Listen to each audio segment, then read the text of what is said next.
the worst is over. Yeah, if we continue to be smart going forward, because remember, we have the hand on that valve. You turn that valve too fast, you'll see that number jump right back. But, yes, I think you can say the worst is over, because the worst here are people dying. That's the worst. The worst doesn't get any bad than this worst. When you say you believe the worst is over, are you, in effect, encouraging the type of behavior that you're trying to prevent? I mean, this sort of optimism that might bring people out of their homes into public spaces? No, that's why I've said the exact opposite 57 times.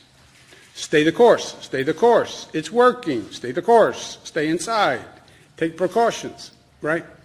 That's why I say that 100 times to an annoying, repetitive level. But facts are facts. And I'm not going to lie to the public. Facts are facts. Numbers are numbers. I need the public to believe in the credibility of what we're doing, right? Credibility comes from two elements, in my opinion. Are you giving me all of the information, or are you spinning me? Are you deciding that you can't tell me facts because I may become too optimistic? Are you manipulating me with giving me information, which is what I think you're suggesting? No, you get all the facts. I'm not worried that you can't handle information. You get all the facts. Second, what I am proposing we do is drawn from those facts, right? Here's all the information. I work for you. I give you all the information. No spin, no gloss, no sugar, no glazing. Here are the facts. I'm not worried that you can't handle the facts. You're going to get depressed. You're going to get optimistic. You're irrational. Here are all the facts. Second component, here's what I propose based on those facts. And I think it's the intelligent response to those facts. I hope you agree with me that it is the intelligent response, and you follow the proposal, because I need you to follow the proposal, because it's all about you. If you, the public, if the people don't decide to do social distancing, nothing works. If the people don't decide to stay home, nothing works. I could never mandate 19 million people, you must stay in your house. And if they say, as New Yorkers can say, I think you're being overly dramatic, or you're too political, or you don't know what you're talking about, what do I do when 19 million people defy the order? Go out and arrest 19 million people?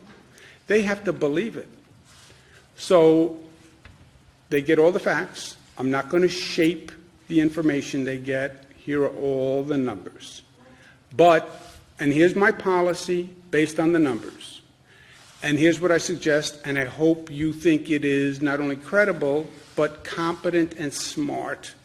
And I hope you accept it. It's the best I can do. The amount of people hospitalized are at a record high. The amount of people in the ICU are at a record high. We just crossed over into 10,000 deaths in New York. What makes you feel so confident that the worst is over?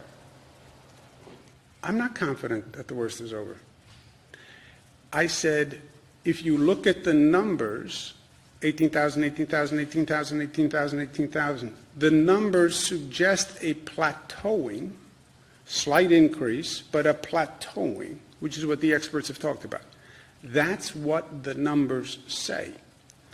I also say, whatever those numbers say is a direct result of what we do. I've said, if we do something stupid, you will see those numbers go right back up tomorrow. Period. The worst can be over, and it is over, unless we do something reckless.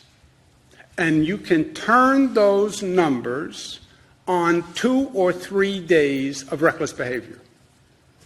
It's like being on a diet, right? You get on the scale every morning.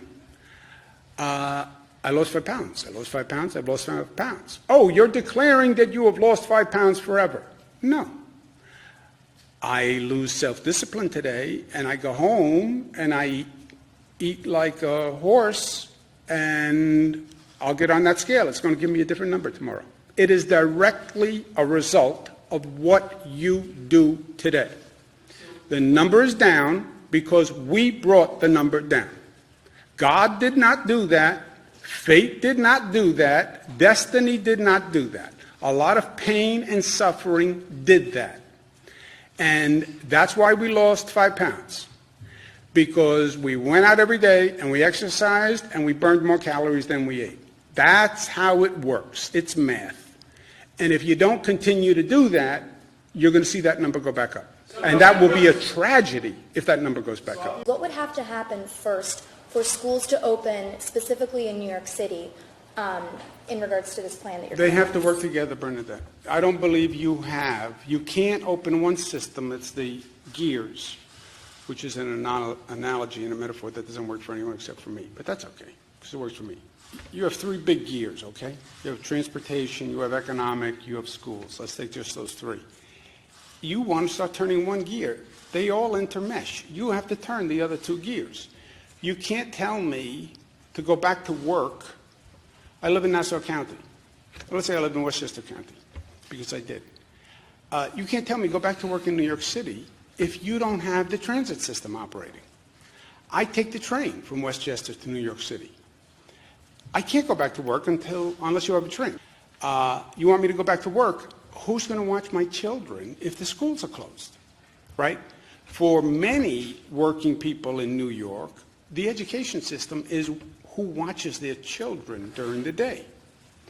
That was one of the problems with closing the schools in the first place, where people were very critical of, everybody is a critic, but people didn't want to close the schools because they said then the hospital workers won't be able to show up because the children will be at home. And if hospital workers don't show up, then you have a real problem, because our major fear was the collapse of the hospital system. So all of these things have to be coordinated, and they have to be coordinated on a statewide basis. Now look, when I closed all the schools in the downstate area, there were many school districts that disagreed. We have like 700 school districts in this state. Right now, all the school districts basically make their own decisions. I know, but in a situation like this, you can't allow 700 school districts to make their own decisions. You can consult, you can try to cooperate, etc. But we have to have one plan at the end of the day, because then we have to take New York and try to coordinate it with New Jersey and Connecticut and Delaware and Pennsylvania and Rhode Island to the best we can. And this virus doesn't understand school district boundaries. And these systems we're talking about don't work on any of these boundaries. Schools, transportation, jobs, they don't work on a county basis. So the entire downstate area is one area, metropolitan area. Then you have upstate. You could argue there should be a differentiation based on numbers, or could be a differentiation. And that's going to be the conversation when we bring Connecticut, New Jersey, Pennsylvania. They'll say, look, we have rural parts of the state, which are one situation. We have metropolitan areas. That's all going to have to be talked through and reconciled.